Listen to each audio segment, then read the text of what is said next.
الحمد لله وكفى وسلام على عباده الذين اصطفى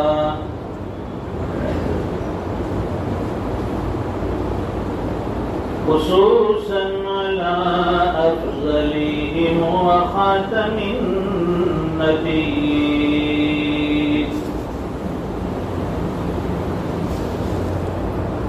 محمد الأمين وعلى آله وأصحابه أجمعين.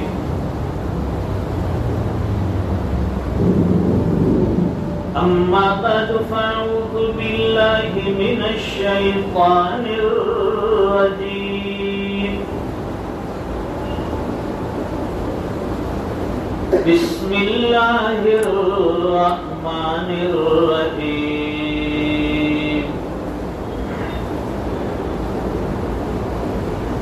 يا أيها الناس إنا خلقناكم من ذكر وأنثى وجعلناكم شعوبا وقبائل لتعارفوا إن أكرمكم عند الله أتقاكم إن الله عليم خبير. صدق الله العظيم. وقال النبي صلى الله عليه وسلم اللهم أحييني مسكينا وأمتني مسكينا واحشرني في زمرة المساكين. صدق رسوله النبي الأمي الحبيب الكريم ونحن على ذلك لمن الشاهدين والشاكرين والحمد لله رب العالمين. ایک مرتبہ درود پاک پڑھیں.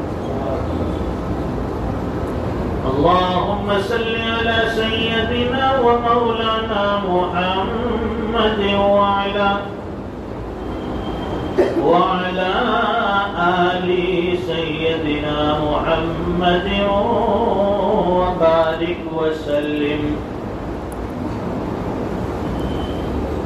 بزرگوں اور دینی بھائیوں،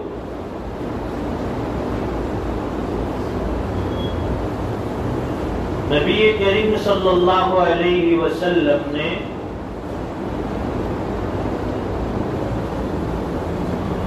ایک ایمان والے کو ایمانی زندگی گزارنے کے طور و طریقے بتائے،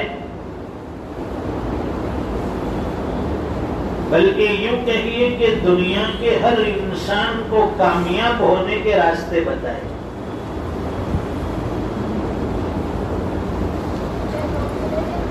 نبی صرف مسلمانوں کا نہیں ہے، نبی صرف انسانوں کا نہیں ہے، جناتوں کا نہیں، پوری کائنات کے نبی اور امام الانبیاء ہے، نبیوں کے بھی سردار ہے. تو ظاہر ہے کہ جو کائنات کا دلارا ہے، جس کے صدقے میں اللہ نے یہ کائنات سجائی، یہ کائنات بنائی، یہ دنیا کا شامیانہ اتنا خوبصورت ڈیکوریٹ کیا، تو اس کی زندگی بھی کتنی خوبصورت ہوگی، کتنی مثالی ہوگی.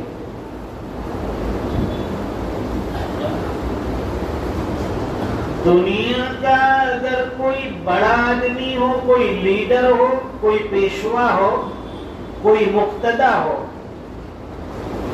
یا یوں کہیے کہ کوئی بادشاہ ہو یا اپنے وقت کا راجا ہو، اس کی زندگی کیسی ہوگی؟ تو ظاہر ہے کہ اسے کسی طرح کی کوئی تکلیف نہیں ہونی چاہیے، اس کی آرام و راحت کا پورا خیال رکھا جاتا ہے، اس کے کھانے پینے کا انتظام بہترین طریقے سے ہوتا ہے، اسے سردی گرمی سے بچانے کے لیے بہترین لباس، بہترین انتظام کیا جاتا ہے کہ بھئی اس بندے کو، ہمارے بادشاہ کو، ہمارے کنگ کو، ہمارے راجا کو کوئی تکلیف نہیں ہونی چاہیے۔ اس کے لیے ڈھیر سارا مال خرچ کیا جاتا ہے۔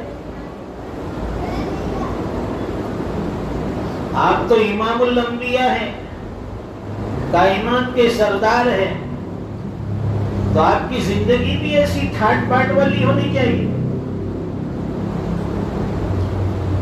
لیکن دنیا کو بتایا کہ بڑا کسے کہتے ہیں؟ جس کے پاس مال و دولت ہو وہ بڑا نہیں بن جاتا، جس کے پاس اقتدار منصب ہو وہ بڑا نہیں بن جاتا، کوئی بادشاہ ہونے کے اعتبار سے بڑا نہیں ہو جاتا۔ فرماتے ہیں کہ بڑا وہ ہوتا ہے جو اپنی قوم کے ساتھ ان جیسی زندگی گزار کر بتائے۔ حضور کے لیے کوئی گالیچے نہیں بچھائے جاتے تھے، عالیشان بیڈ سجائے نہیں جاتے تھے کہ بھائی کنگ سائز بیڈ ہوگا آپ کا، اور اسپنج والے گدے ہوں گے، مخملی تکیے ہوں گے، یہ کوئی تصور نہیں ہے۔ جب آپ آرام کر کے اٹھتے تھے تو آپ کے پچھلے حصے پر، آپ کی کمر پر چٹائیوں کے نشان نظر آتے تھے۔ اتنی سادہ زندگی۔ ہمیں بستروں پر، اچھے اچھے گدوں پر نیند نہیں آتی۔ حضور پاک صلی اللہ علیہ وسلم نے اتنی سادہ زندگی، اتنی معمولی زندگی گزار کر بتائی۔ زندگی میں کوئی اہتمام نہیں ہے اچھائیوں کا، راحت حاصل کرنے کا۔ یہ ہمیں سبق دے رہے ہیں حضور کی زندگی، اور آپ کا طور و طریق ہمیں یہ بتا رہا ہے، یہ سکھا رہا ہے کہ یہ دنیا فانی ہے، فانی، یہ مٹنے والی دنیا ہے، یہ ختم ہونے والی دنیا ہے، یہاں کی ہر چیز فنا ہونے والی ہے، اور ہمیشہ کی زندگی آخرت کی ہے، باقی رہنے والی ہے۔ اس لیے آپ نے ہمیشہ صحابہ کرام کو آخرت کی فکر دلائی، آخرت کے لیے تیار کیا۔ مشرکین مکہ نے بڑے بڑے آفر دیے تھے حضور کو کہ اگر آپ مالدار بننا چاہیں تو ہم آپ کو اتنا مال دیں گے کہ آپ عرب کے سب سے مالداروں میں آپ کا شمار ہوگا۔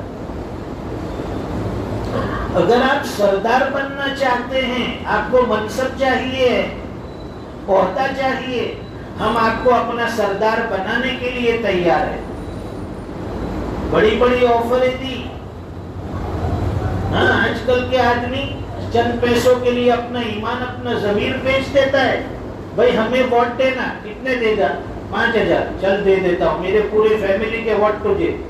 اپنا ایمان بیچ لیا، ضمیر بیچ لیا۔ حضور کو بڑی بڑی آفر ہوئی، آپ نے قبول نہیں کی۔ آپ نے فرمایا کہ میں مال و دولت کو لے کر کیا کروں گا؟ مجھے نہ کرسی چاہیے، نہ اقتدار چاہیے، نہ منصب چاہیے۔ یہ بھی ایک آفر تھی۔ آج عورتوں کے سامنے دنیا جھک جاتی ہے، جہاں عورتیں ہوتی ہیں آدمی جھک جاتا ہے۔ یہ بھی آفر تھی کہ آپ کو اگر عرب کی کوئی خوبصورت لڑکی چاہیے، آپ صرف اشارہ کریں، وہ لڑکی آپ کی خدمت میں لا کر رکھ دیں گے، آپ ان سے نکاح کر لے، شادی کر لیں۔ خواہشات کے پجاری نہیں تھے۔ لوگ کہتے ہیں کہ نبی نے 11 شادی کی، اللہ نے جنتی 100 مردوں کی طاقت دے رکھی تھی. یہ کوئی اعتراض کی بات نہیں ہے، اشکال کی بات نہیں ہے. آپ نے 11 کر کے بتائی، ان کے حقوق ادا کر کے بتائے ہمیں. ہم سے ایک سنبھلی دی جاتی.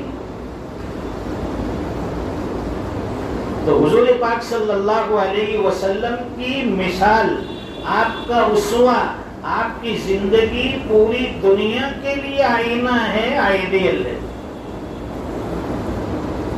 اور آپ ہمیشہ اپنی صحابہ سے محبت فرماتے تھے، سب کو ایک نظر سے دیکھتے تھے.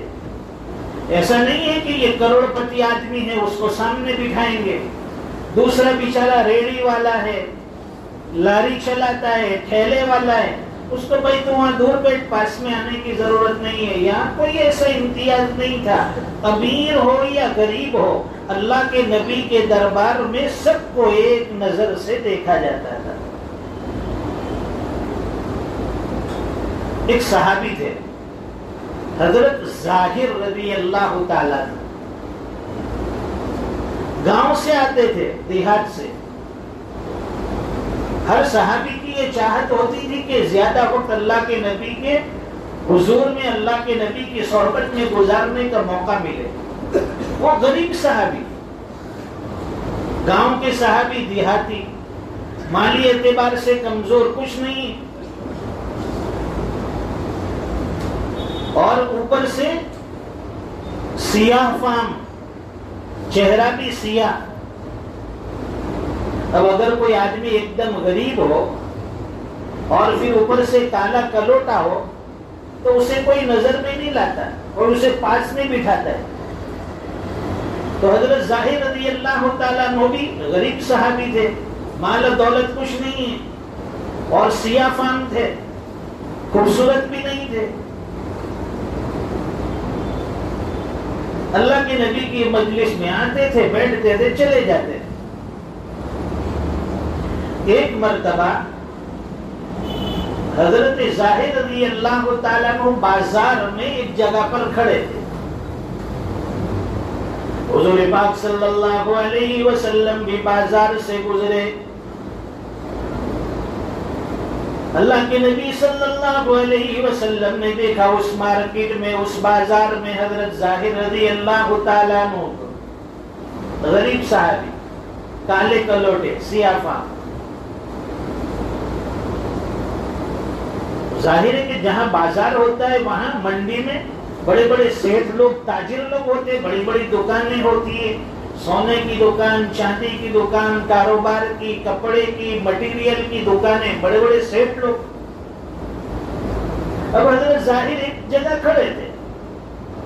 حضور پاک صلی اللہ علیہ وسلم چاہتے تھے وہ بڑے بڑے تاجروں سے مل سکتے تھے، لیکن آپ پیچھے سے گئے.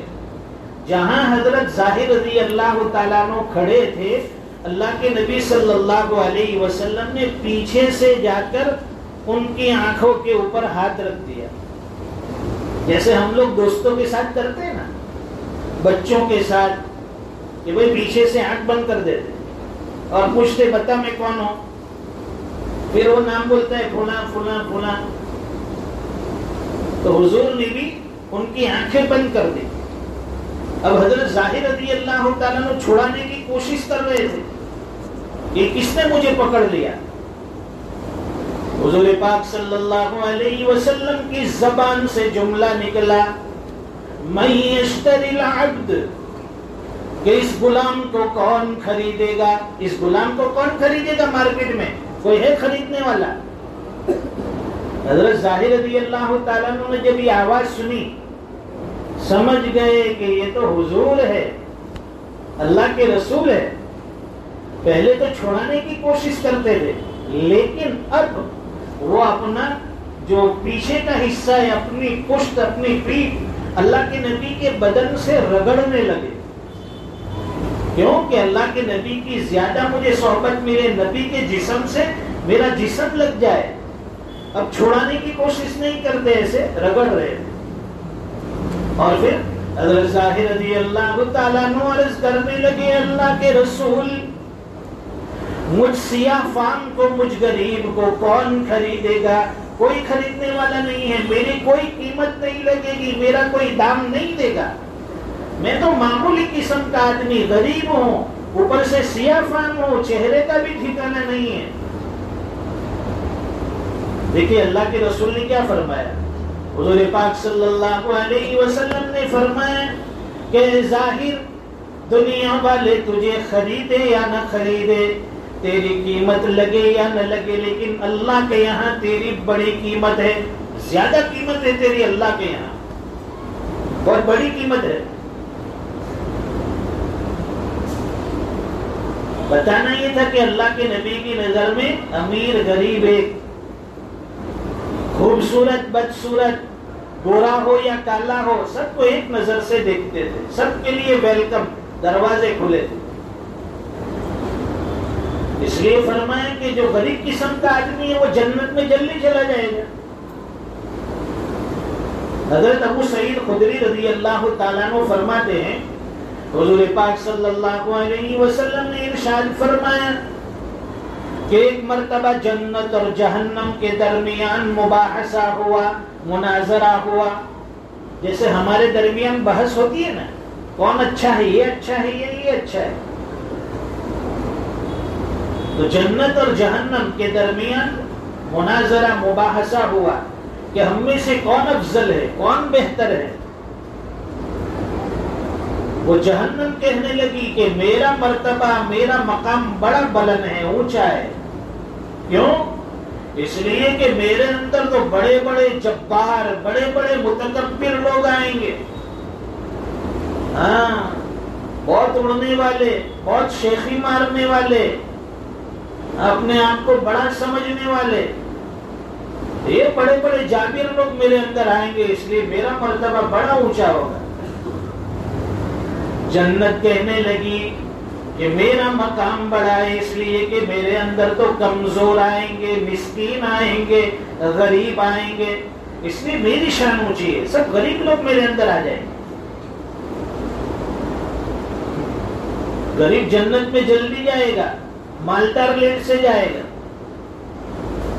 اب سب مالدار لوگ ڈر گئے کہ یار یہ تو مصیبت ہو گئی۔ وہ اس لیے کہ غریب آدمی کے پاس حساب دینے کے لیے ہے ہی کچھ نہیں، وہ رات کو سوتا ہے، گھر کے دروازے کھول کر سوتا ہے۔ مالدار آدمی الماری پہ لاک لگاتا ہے، اندر کا لاک، باہر کا لاک، دروازے کا لاک، کمرے کا لاک۔ اب غریب آدمی سوتا ہے، ادھر کا دروازہ کھلا، ادھر سے بھی کھلا، چور ایک دروازے سے آیا، دوسرے دروازے سے نکل گیا، کچھ نہیں، کیا ملے گا اس کے پاس؟ تو اس کا حساب بھی فرشتے کیا لیں گے؟ بھائی اس کے پاس ہے ہی کچھ نہیں بیچارے، مشکل سے زندگی گزارتا تھا دنیا میں، آسان حساب، جاؤ کلین چٹ دے دے، پاس ہو گئے۔ اس لیے ایک دعا اللہ کے نبی نے بتائی، وہ ہمیشہ اپنی زبان پر رکھو، اللہم حاسبنی حسابا یسیرا، اے اللہ قیامت کے دن میرا آسان حساب لے لینا، آسان حساب۔ دعا کرو اللہ سے، اللہم حاسبنی حسابا یسیرا، اللہم حاسبنی۔ وہ آسان حساب کیسے؟ جیسے کہ رجسٹر سامنے آئے، دیکھ لیا، چل بھائی ٹھیک ہے جانے دے۔ اور ایک ہوتا ہے جانچ پڑتال والا حساب، رجسٹر آیا، اب رجسٹر کے ایک ایک ورق، ایک ایک پیج، ایک ایک پنہ اٹھا کے چیک کیا جا رہا ہے، کہاں سے کٹکی ماری ہے، کہاں سے انڈر گراؤنڈ لیا ہے، کس کو سلایا ہے، کس کو ٹوپی پہنائی ہے، کس کا حق مارا ہے، پڑوسیوں کا حق مارا، رشتہ داروں کا حق مارا، خاندان برادری والے کا حق مارا، مارجن والی جگہ میں 4 فٹ آگے نکال دیا، بڑا حساب ہوگا، وہاں پکڑے جائیں گے۔ اس لیے دنیا میں جتنا کم ہوگا، صحابہ اکرام تو دعا مانگتے تھے، ہم لوگ دعا مانگتے نا، اے اللہ حلیمہ میں ایک اچھا فلیٹ میرے کو دلا دے گی، عالیشان فلیٹ مسجد کے سامنے جو نماز بھی میں 5 ٹائم کی پڑھوں گا، ہے اللہ وعدہ ہے، اچھا لگژری فلیٹ مل جائے میرے کو، ایک آدھ گاڑی BMW جیسی نیچے رکھوا دئیے کہ آنے جانے کی سہولت بچوں کے ساتھ۔ ذرا تھوڑا دھندا بندہ بھی جما رہی ہو کہ کمانے کی بھی فکر نہیں، برابر سیٹل ہو جاؤں میں، پھر 24 گھنٹے عبادت میں لگا رہا ہوں۔ اب صحابہ اکرام بھی دعا مانگتے تھے، اے اللہ یہ چاہیے، یہ چاہیے، یہ چاہیے۔ فرماتے کہ ایک تو دعا قبول ہوتی ہے اور وہ دعا فوراً قبول کر کے اس کو دنیا میں وہ چیز دے دی جاتی، اور دوسری چیز ہم نے دعا مانگی لیکن دعا قبول نہیں ہوئی دنیا میں، تو اللہ تعالیٰ اس دعا کا عوض اور بدلہ ہمیں آخرت میں جنت میں عطا فرمانے والے۔ تو صحابہ اکرام تو یہ چاہتے تھے کہ ہماری ساری دعائیں آخرت کے لیے جمع ہو جائے، ہمیں وہاں سب کچھ مل جائے، اور ہمارا ایمان کتنا مضبوط ہے کہ ہم کو تو یہاں چاہیے، وہاں کی تو دیکھی جائے گی۔ اللہ تو غفور رحیم ہے، وہ جنت کس کے لیے بنائی اتنی بڑی، اپنے جانے کے لیے اس میں تو جنت میں جانا کوئی کھیل نہیں ہے، کوئی آسان نہیں ہے میرے بھائیوں۔ اس کے لیے پاپڑ بیلنے پڑتے ہیں، سیکنا پڑتا ہے، توڑنا پڑتا ہے، منہ میں ڈالنا پڑتا ہے، چبانا پڑتا ہے، پھر حلق میں سے اترتا ہے۔ تو جنت ایسے نہیں مل جائے گی کہ بھائی نام رکھ لیا اسماعیل، قاسم، محمد، احمد، چلو جنت میں۔ وہاں اللہ تعالیٰ مانگیں گے اعمال لاؤ، نیکیاں لاؤ۔ تو یہ جنت اور جہنم کے درمیان جو مباحثہ ہوا، تو اللہ تعالیٰ نے فرمایا کہ اے جہنم تو میرے عذاب کی نشانی ہے، میں جس سے ناراض ہوتا ہوں، میں جس پر غصہ ہوتا ہوں، میں اس کو جہنم میں ڈال دیتا ہوں، اور یہ جنت تو میری رحمت کی نشانی ہے، میں جس پر اپنا فضل کرتا ہوں، اپنی رحمت نازل کرتا ہوں، اسے میں جنت میں داخل کرتا ہوں۔ اس لیے عذاب کس پر ہوگا؟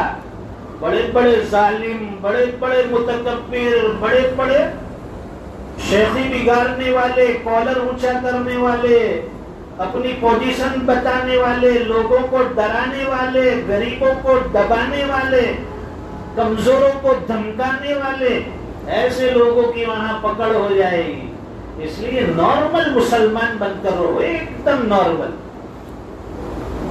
ہاں سب کے کام میں آنا ہے ہمیں، کسی کا بھی دکھ ہو، کسی کا بھی درد ہو، کسی کی تکلیف ہو، کسی کی پریشانی ہو، آدھے رات کو میں تیار ہوتے ہیں۔ سوسائٹی میں ایسے بندے، کسی کا بھی کام پڑ جائے، لوگ بھائی اس کو پکڑ، ہمارے فلاں بھائی کو پکڑو، وہاں سے تمہارا کام بن جائے گا۔ وہ تمہارے پیچھے دوڑیں گے، محنت کریں گے، گائیڈ لائن کریں گے، راستہ بتائیں گے۔ ہمیں نارمل مسلمان بن کر رہنا ہے، زیادہ اپنی آؤ بھگت نہیں کرانی ہے، زیادہ عزتوں کے پیچھے نہیں بھاگنا ہے، زیادہ مال و دولت کے پیچھے نہیں بھاگنا ہے۔ اس لیے حضور پاک صلی اللہ علیہ وسلم کی دعا جو حدیث شریف میں ہے وہ بتائی۔ اللہ کے نبی فرماتے اللہم احیینی مسکینا، اے الہ العالمین مجھے زندہ رکھے تو مسکین بنا کر زندہ رکھ، مسکین نارمل انسان۔ وَأَمِتْنِي مِسْكِينًا، اے الہ العالمین پروردگار عالم جب میری موت آئے تو حالت مسکینی میں آئے، ایسے نہیں کہ میں مالدار بن کر مروں، مسکین نارمل مسلمان بن کر مروں۔ وَاحْشُرْنِي فِي زُمْرَةِ الْمَسَاكِينَ، اور الہ العالمین قیامت کے دن میرا حشر بھی مسکینوں کے ساتھ فرما۔ اتنے پیاری دعا ہے۔ اس لیے آج سے ہمیں بھی نیت کرنی ہے کہ ہمیں بھی نارمل مسلمان بننا ہے۔ بہت زیادہ ہمیں عزتوں کی فکر نہیں کرنی چاہیے، عزتیں اللہ دیتے ہیں، عزتیں اللہ کے دربار سے ملتی ہے۔